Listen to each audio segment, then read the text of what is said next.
का वोटर है तो ये जानकारी उनके लिए बहुत बहुत जरूरी है। चुनाव आयोग ने सिर नाम का एक नया अभियान शुरू किया है जो सीधे तौर पर वोट देने के अधिकार से जुड़ा हुआ है।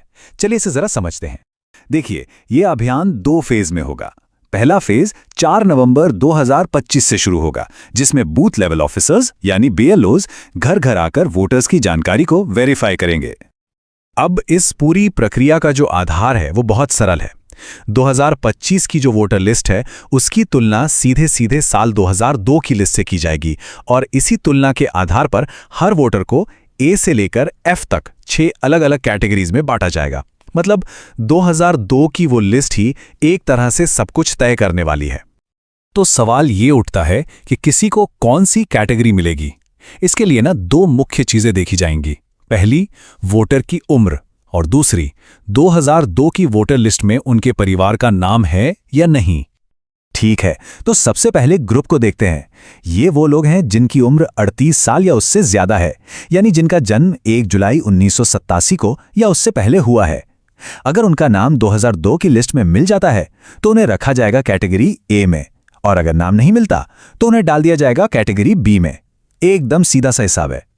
अच्छा, अब आते हैं दूसरे एज ग्रुप पर। यह है 22 से 38 साल के वोटर्स, जिनका जन्म 2 जुलाई 1987 से 2 दिसंबर 2004 के बीच हुआ है। अगर इनके माता या पिता दोनों में से किसी एक का भी नाम 2002 की सूची में है तो उन्हें मिलेगी कैटेगरी सी। लेकिन अगर माता पिता दोनों में से किसी का भी नाम उस लिस्ट में नहीं है तो फिर उन्हें कैटेगरी डी में रखा जाएगा। और आखिर में बात करते हैं सबसे यंग वोटर्स की, यानी 18 से 21 साल के वोटर्स की। यहां पर नियम थोड़े और सख्त हैं। इन्हें कैटेगरी ई में आने के लिए माता और पिता दोनों का नाम 2002 की लिस्ट में होना जरूरी है। अगर एक का भी नाम नहीं मिला तो उन्हें सीधे कैटेगरी एफ में डाल दिया जाएगा। तो ये जो A B C D categories हैं, इनका आखिर मतलब क्या है? इसका जवाब मिलता है हमें दूसरे फेज में। आपकी कैटेगरी ही ये तय करेगी कि आपको अपना वोट देने का अधिकार बनाए रखने के लिए कौन से और कितने डॉक्यूमेंट्स जमा करने पड़ेंगे, और कुछ मामलों में अपना वोट देने का अधिकार बचाने के लिए इतने डॉक्यूमेंट्स तक देने पड़ सकते हैं। चलिए इस टेबल को जरा ध्यान से समझते हैं। अगर कोई कैटेगरी ए में है तो बहुत बढ़िया, उन्हें कोई प्रूफ नहीं देना होगा। बी, सी और ई कैटेगरी के लोगों को सिर्फ अपना एक प्रूफ देना होगा। लेकिन कैटेगरी डी वालों को अपना और अपने माता या पिता में से किसी एक का यानी कुल 2 प्रूफ देने होंगे। और सबसे ज्यादा कैटेगरी एफ वालों को अपना और अपने माता पिता दोनों का मतलब कुल 3 प्रूफ पेश करने होंगे। और सबसे जरूरी बात, अगर ये प्रूफ नहीं दिए जा सके तो मतदाता सूची से नाम हटने का पूरा खतरा है। तो अब सबसे बड़ा सवाल, आखिर किया क्या जाए? घबराने की जरूरत बिल्कुल नहीं है। कुछ बहुत आसान कदम हैं जो अभी से उठाए जा सकते हैं ताकि आगे चलकर कोई भी परेशानी ना हो। तो सवाल यह है कि पहले फेज की तैयारी के लिए हम अभी से राइट नाउ क्या कर सकते हैं? देखिए, हमारा लक्ष्य होना चाहिए कि हम सबसे आसान कैटेगरीज ए, सी और ई में आ जाएं। इसके लिए क्या करना होगा?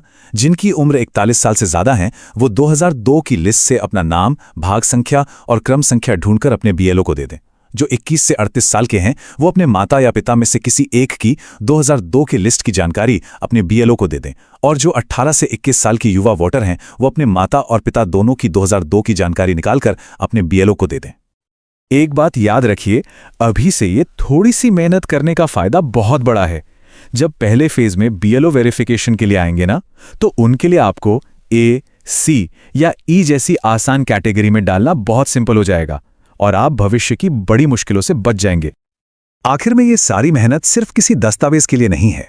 जैसा कि इस गाइड में कहा गया है, ये इसलिए है ताकि हमारा वोट देने का अधिकार बरकरार रहे और हम लोकतंत्र को बचा सकें।